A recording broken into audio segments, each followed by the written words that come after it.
ప్రజలను ఇబ్బందులు పెట్టేందుకు పథకాలపై ఆంక్షలు, ప్రతిపక్షాలు కుట్రలు చేస్తున్నాయన్న సీఎం జగన్.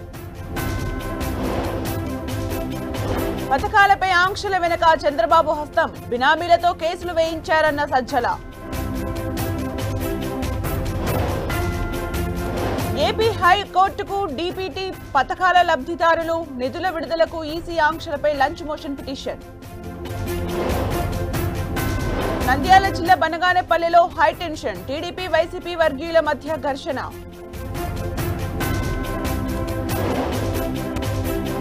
ప్రకాశం జిల్లా కాంగ్రెస్ లో కుమ్ములాట, డీసీసీ ప్రెసిడెంట్ పై ఎస్సీ సెల్ అధ్యక్షుడు దాడి. పోస్టల్ బ్యాలెట్ కు బదులు ఈవీఎం పేపర్లు, చిలకలూరిపేటలో అధికారుల నిర్లక్ష్యంపై ఈసీ సీరియస్. కేజ్రీవాల్ పిటిషన్ పై సుప్రీంకోర్టులో వాదనలు, ఎన్నికల ప్రచారం కోసం బెయిల్ ఇవ్వాలని విజ్ఞప్తి. కొనసాగుతున్న 3వ విడత లోక్సభ పోలింగ్, ఓటు హక్కు వినియోగించుకున్న ప్రముఖులు.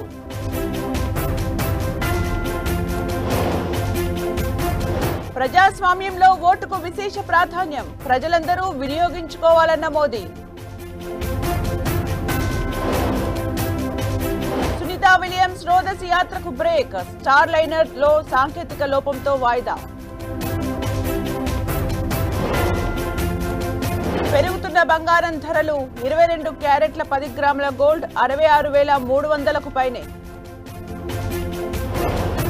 చల్లబడిన వాతావరణం, ఎండ వేడిమి నుంచి ఉపశమనం.